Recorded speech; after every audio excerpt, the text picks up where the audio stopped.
Saya nggak bisa bayangin tuh Mas, sampean dari manajer terus kemudian kerja di pinggir jalan yang nggak ada AC, nggak ada ini, wah itu perjuangannya luar biasa itu. Ya, memang.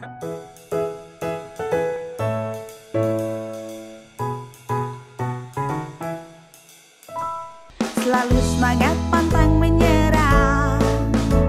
Juara ada untuk Anda, tersebar di seluruh dunia.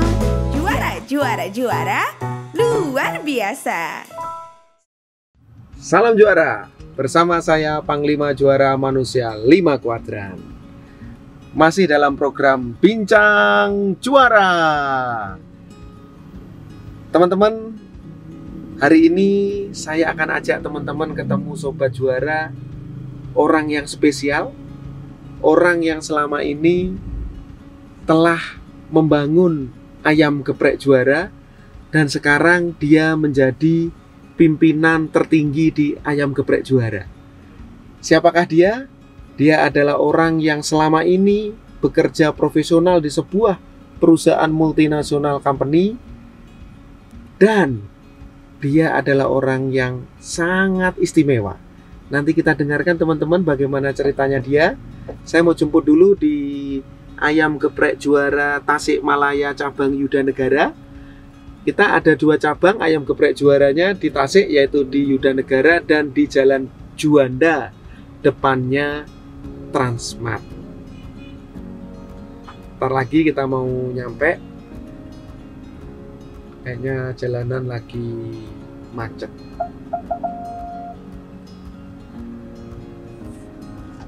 Nah, ini kita sudah di depan ayam geprek juara.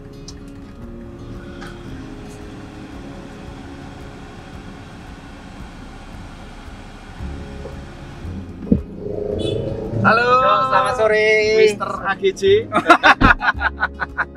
Mr. CO kita, ayam geprek juara. Iya. Mas Bambang. Nah, Mas Bambang ini aslinya dari mana, Mas?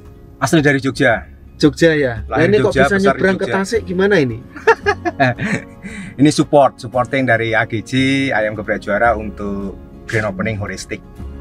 Jadi sebagai sesama satu holding kita saling support lah, gotong royong.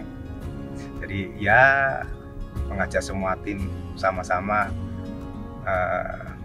saling tolong-menolong satu dengan yang lain. Kemudian juga ketika nanti AGJ akan buka, mesti akan dibantu dengan teman-teman yang lain. Luar biasa.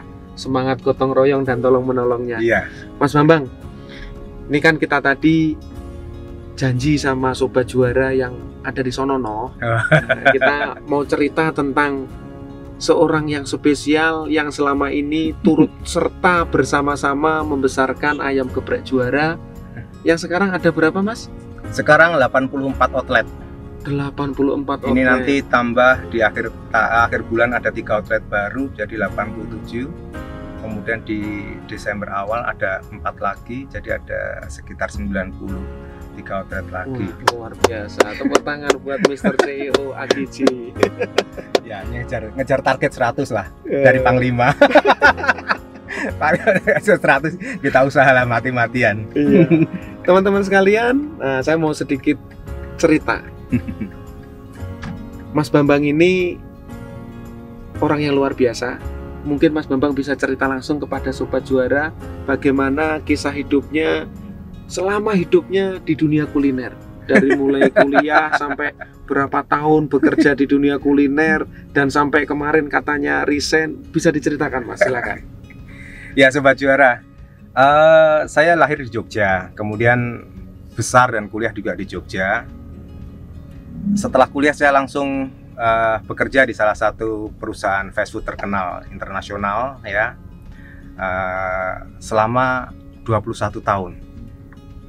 Dari seorang training manager sampai menjadi seorang store manager untuk mengelola suatu outlet. Dari selama 21 tahun ini hampir 24 jam. Di kota mana aja, Mas?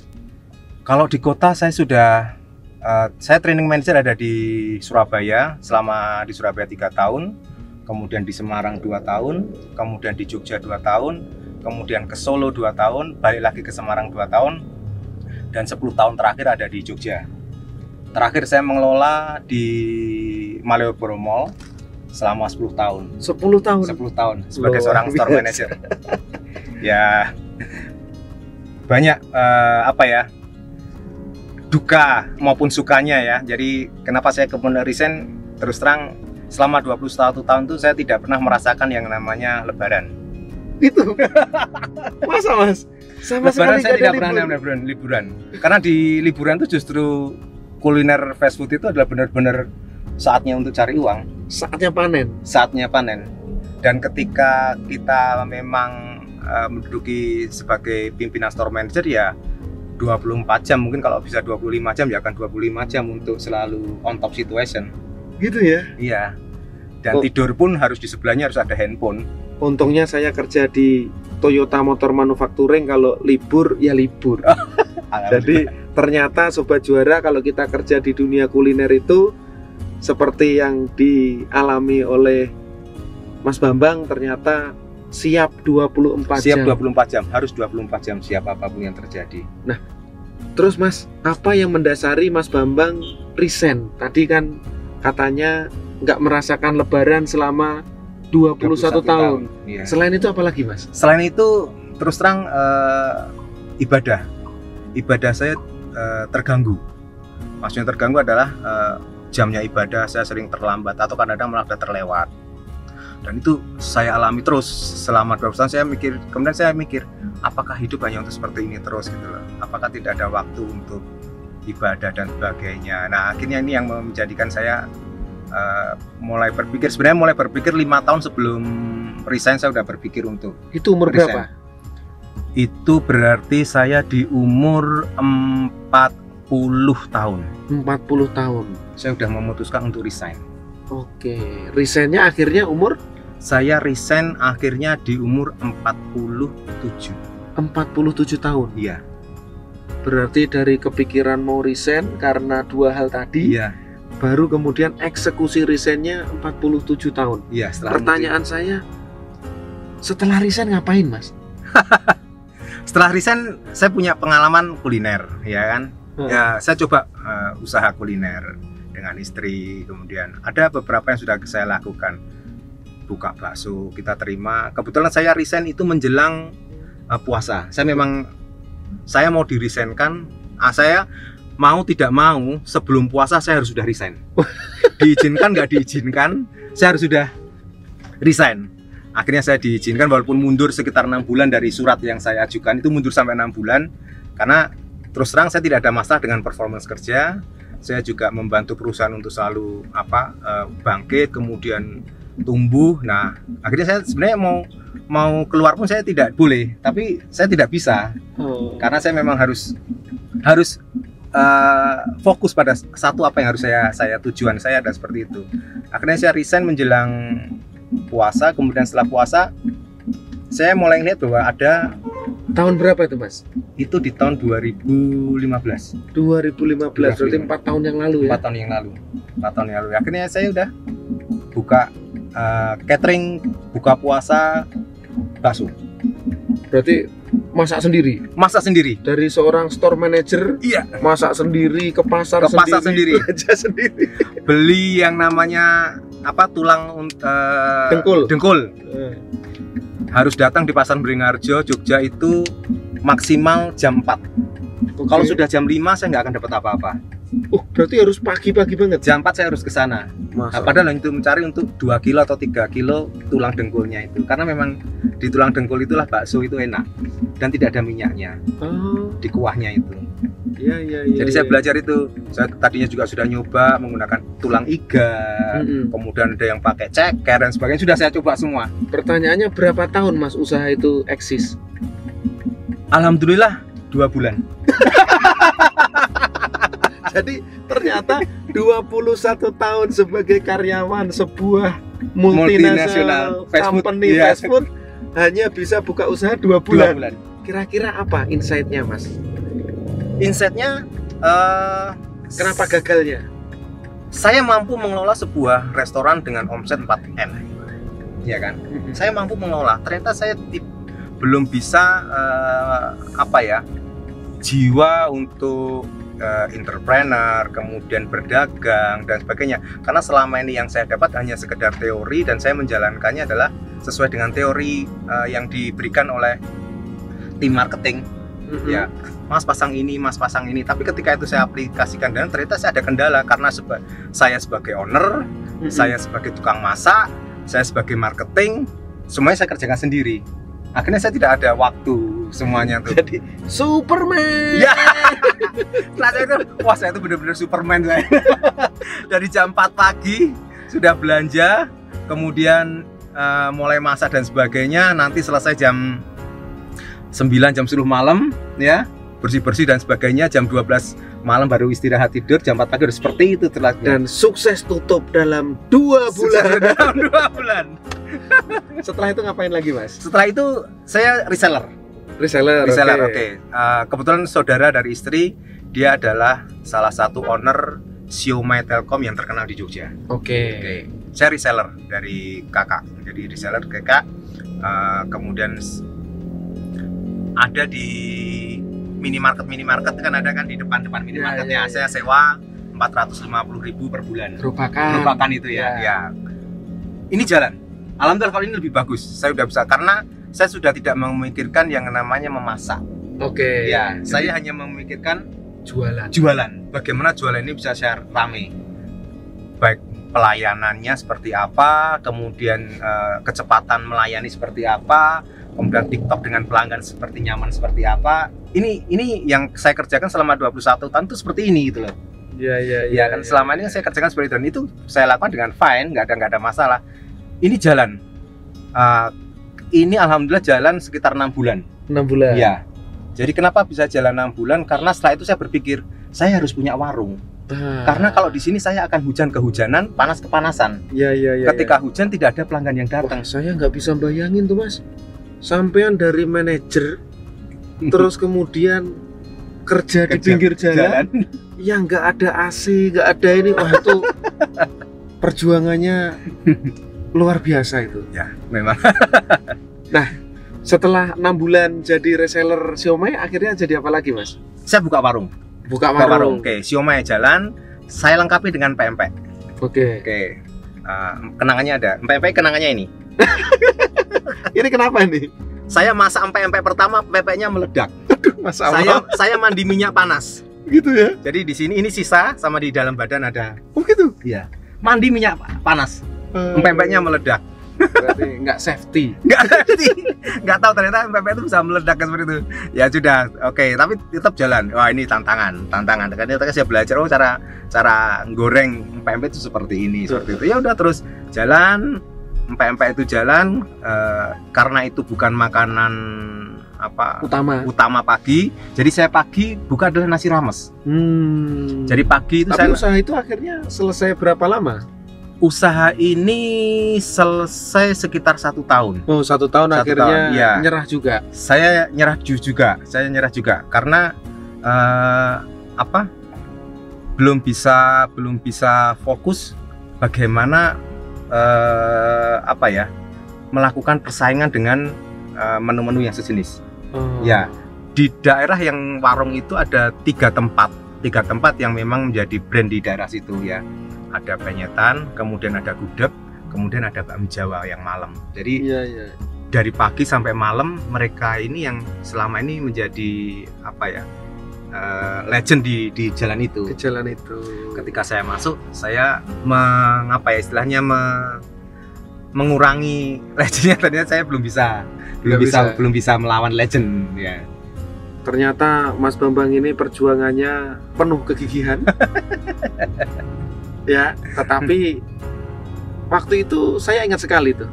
Yang mengenalkan Mas Bambang dengan saya itu salah satu investor di Juara. Ya. Namanya Bu Keke ya. Bu Keke. Waktu itu dia bilang, "Mas Abu, ini ada adikku nih. Ingin bergabung," gitu kan. Nah, terus kita mulai berkomunikasi Mas ya. Berkomunikasi. Saya disuruh belajar di Facebooknya. Coba buka Facebooknya. Oh ya udah, saya cari namanya. Pertama nama salah. Agung Prasetyo Utomo. Heeh. Kok ceritanya Mbak bukan ini kok Mbak cerita tentang bisnis. Terus coba deh pokoknya cari dulu. Akhirnya cari-cari, akhirnya ada ketemu. Oh ini yang disebut apa itu cerita tentang 70% dan sebagainya seperti itulah. Ya itu. Jadi dari situ saya belajar mengenal Panglima. Nah, waktu itu saya jujur termasuk orang yang bingung ketika Mas Bambang melamar sebagai pengelola lokal. Lah saya ini engineer, disuruh ngajarin orang yang 21 tahun di dunia kuliner sebagai jabatan terakhirnya manajer, Store manager. store manager. Bingung saya. Akhirnya saya pakai jurus CBJA, cara belajar juara aktif. Ya kan? Saya kasih PR sama Mas Bambang waktu itu, Mas Bambang, kita mau buka 10 outlet di luar kota. Mas Bambang training by doing. Iya, Ya Mas ya? betul. Coba Mas, Iya. kemana aja Mas Bambang waktu itu keluar kotanya?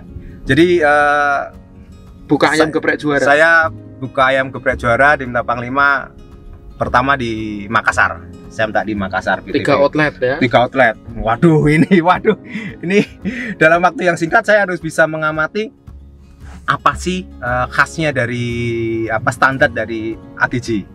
Oke, baik dari segi tampilan poster, kemudian peralatan bokor dan sebagainya. Saya harus bisa mengapakan itu kalau nggak salah kurang dari 1 bulan. Saya diajak Mas pun cuma muter-muter aja ke Sunter, ke Ternate, kemana kan cuma suruh muter-muter. Mas cuman terserah Mas Bambang mau ngapain. Mas cuma diajak muter.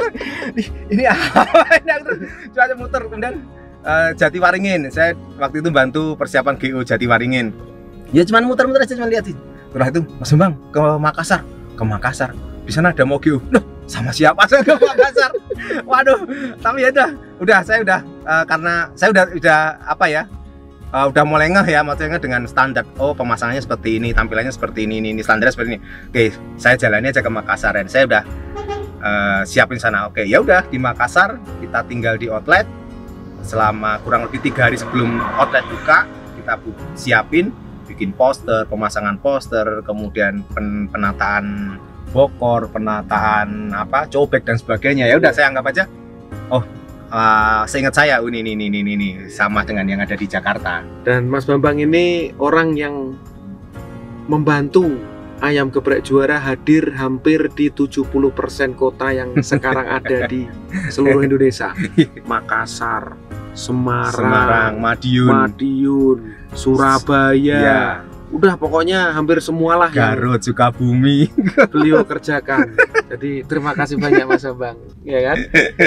Nah teman-teman sekalian, ternyata perjalanan juara journey-nya Mas Bambang dari seorang yang training dengan cara belajar juara aktif, akhirnya Mas Bambang setelah 6 bulan mengajukan diri sebagai pengelola lokal di Yogyakarta. Pengelola lokal di Jogja.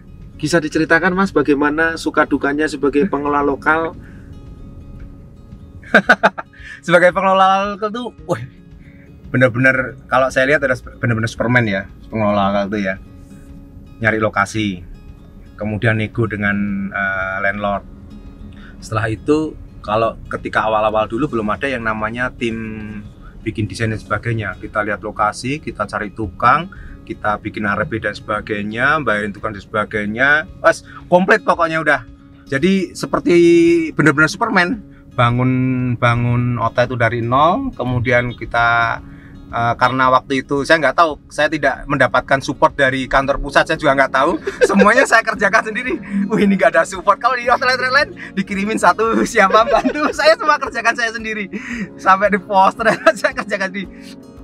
Ini bisa lah, saya kerjakan sendiri sampai siap untuk GO, untuk dengan kegiatan panti asuhan dan sebagainya. Semua saya kerjakan, cari vendor, kemudian cari harga di pasar yang semurah mungkin, sebaik mungkin, semuanya saya kerjakan dengan sendiri. Bedanya adalah bukan modal sendiri. Betul. Karena modalnya sudah dimodalin sama juara. Ya, betul. Amanah. Amanahnya adalah itu, saya mempertanggungjawabkan uang sebesar itu dan lapornya harus detail sesuai dengan, jadi ya secara laporan sesuai dengan yang kita kerjakan apa adanya. Nah, Tetapi Mas ya, akhirnya kan ayam geprek juaranya di Jogja yang kita buat di Seturan itu Ya, di Seturan. berumur 5 bulan. 5 bulan. Iya. Karena kita memang punya standar bahwa kalau kita buka ayam geprek juara dan ternyata dalam 6 bulan tidak profit, kita tutup. Iya. Ya. Dan mungkin Mas Bambang bisa cerita kenapa kok ayam geprek juara yang di Seturan Jogja itu tutup? Jogja itu memang benar-benar istilahnya kuburan kuliner ya. saya udah coba ya, saya coba merubah ya. Mungkin ini satu-satunya ayam geprek juara yang memberikan free oseng tempe. Sampai saat ini saya belum pernah ada yang seperti yang saya lakukan di Jogja. Itu saya lakukan. Saya hanya untuk mengajak orang, mendatangkan orang untuk datang free oseng-oseng tempe, mereka ambil sepuasnya. Dan sampai sekarang belum ada yang mencontoh seperti itu. Jadi benar-benar saya ini, wih, dulu itu berarti gila bener ya saya melakukan promosinya. Harga dari 15.000 saya turunkan jadi 13.000. Kemudian saya juga sudah konfirmasi dengan pusat dengan PP juga sampai harga menjadi 10.000. Iya. Sampai segitunya. Kemudian saya masih free oseng tempe. Mereka bisa ngambil. Ternyata tidak bisa apa ya, survive di situ. Jadi benar-benar persaingannya adalah selain persaingan harga adalah persaingan budaya ya, budaya. Kalau saya lihat di Jogja itu budaya untuk makan ayam geprek di ruko itu belum istilahnya belum bisa mereka terima. Jadi mereka lebih bisa menerima mungkin dengan di kaki 5 atau seperti mereka bisa 5 ataupun di kios-kios kecil-kecil ya, atau sekalian rumah yang humi. Nah, sekalian rumah yang humi. Jadi model-model seperti itu yang mereka masih terima karena mereka menganggap bahwa dengan harga 10.000 ayam geprek kemudian dapat es teh atau teh manis, dia nyaman ada di situ. Beda dengan kalau yang kita lihat di ruko ada muralnya, padahal muralnya itu bagus sekali loh ya. Semua orang bilang muralnya Jogja itu bagus banget. Tapi ya itulah bisnis ya. Bisnis nggak ada yang pasti ya. Nggak ada yang pasti. Bisnis. Meskipun yang megang adalah 21 tahun bekerja di McDonald. Di McDonald 21 tahun. Nah, dan bahkan waktu itu saya sampai nggak percaya, masa sih nggak berhasil? Saya kirim bisnis intelijen saya 5 orang, teman-teman investor. Jangan-jangan nggak diurusin nih outlet nih, sampai sapinya mati ya. Yeah. Saya kirim 1 orang, reportnya bagus. Saya kirim 2 orang, reportnya bagus. Bagus itu maksudnya bersih, rapi, menu selalu ada, makanan selalu ada. Tapi ya akhirnya kita harus menyerah. Ternyata kita akhirnya kebobolan gawang. Dari 84 outlet, 2 yang kita kebobolan gawang ya. Jogja sama Sidoarjo. Ya. Tetapi nggak apa-apa teman-teman. Namanya bisnis memang tidak selalu harus berhasil. Terkadang bisa kita gagal. Seperti kita buka ayam geprek juara di Jogja dan di Sidoarjo gagal. Nah, setelah dari PL, akhirnya Mas Bambang kita tawarin untuk menjadi direktur operasional ayam geprek juara ke Jakarta. Ke Jakarta, Mas Bambang menjadi direktur operasional mengembangkan ayam geprek juara dari 50 outlet sampai sekarang 84 outlet. Ya Mas ya, perjuangannya luar biasa ya. 8 bulan direktur operasional ayam geprek juara mengembangkan 34 outlet. Terima kasih Mas. Waktu itu saya CEO-nya. saya dirop-nya. Saya CEO-nya, beliau direktur operasionalnya. Tapi beliau luar biasa. Keliling kemana-mana, Samarinda, ya. Pekanbaru, Balikpapan, Kupang, wah kemana-mana lah pokoknya untuk nambah 34 outlet. Nah teman-teman sekalian, tepat tanggal 1 November 2019 akhirnya saya menyerahkan pimpinan ayam geprek juara kepada Mas Bambang. Jadi per 1 November 2019 Mas Bambang ini adalah orang yang dipercaya oleh pemegang saham PT Ayam Geprek Juara sebagai CEO. Dan Mas Bambang mulai bertugas dan sekarang beliau duduk di sebelah saya. Beliau adalah pimpinan tertinggi Ayam Geprek Juara. Jadi saya juga ngikut beliau. Ya kan? Ada pemegang saham, ada direksi, ada komisaris. Direksi dipimpin oleh Direktur Utama atau CEO dan sekarang Mas Bambang. Iya. Selamat Mas. Terima kasih Mas. Udah Jadi- dipercaya jadi CEO. Yang percaya pemegang saham Mas. Bukan saya, karena pemegang sahamnya banyak. Banyak, ya kan? Kebetulan dulu saya selama 2,5 tahun. Ya. Nah sekarang Mas Bambang. Ya. Teman-teman sekalian, bisnis akan terus tumbuh. Ya. Bisnis akan terus berkembang. Profit dan harapannya terus memberikan keberlangsungan atau sustain. Ya. Buat kita yang ada di Juara, namanya jabatan direksi, CEO, komisaris, itu adalah jabatan yang diamanahkan oleh pemegang saham. Ya. Awal berdirinya Ayam Geprek Juara mungkin saya sebagai CEO, tetapi sekarang dilanjutkan oleh Mas Bambang.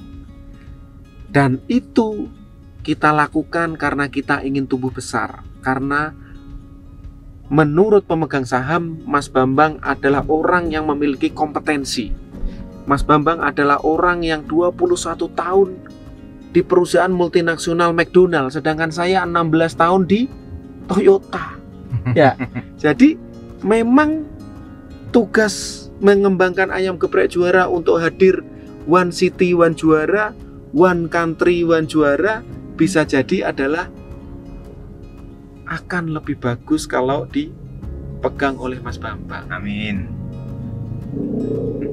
Nah, teman-teman sekalian, mungkin kita bisa mendengarkan kisah dan harapan Mas Bambang sebagai CEO Ayam Geprek Juara. Monggo Mas. Oke, saya sebagai CEO untuk Ayam Geprek Juara, terima kasih Mas Sapu diberi kesempatan mulai per 1 November 2019. Visi misi saya adalah Ayam Geprek Juara ini menjadi sesuatu kuliner yang legend. Yang pertama. Yang kedua, memberdayakan di semua umat. Jadi kita tidak bisa berpikir dalam waktu pendek, tapi kita harus berpikir untuk waktu panjang. Baik itu di produk dan sebagainya, ataupun untuk kebersihan dan sebagainya. Jadi benar-benar kita harus selalu untuk tumbuh dan tumbuh. Setiap hari akan ada sesuatu yang baru yang harus kita kerjakan untuk menjadikan lebih baik dibandingkan yang hari kemarin. Jadi harapan saya buat semua teman-teman VL dan pengelola, ayolah kita selalu perbaiki Ayam Geprek Juara ini untuk menjadi kuliner anak bangsa yang berjaya di negeri sendiri. Itu aja. Terima kasih. Teman-teman sekalian, kita udah dengarkan harapan dari CEO Ayam Geprek Juara. Semoga kita bisa mewujudkannya bersama-sama. Karena di Juara tidak ada yang namanya Superman, Ya. yang ada adalah Super Team. Teman-teman, semoga Ayam Geprek Juara akan terus menjadi ladang ibadah, ladang manfaat, dan ladang profit buat kita semua. Dan semoga kita semua akan terus bertemu dengan Ayam Geprek Juara, one city, one juara. Salam juara, juara, juara, juara, luar biasa. Selalu semangat, pantang menyerah. Juara ada untuk Anda, tersebar di seluruh dunia. Juara, juara, juara, luar biasa.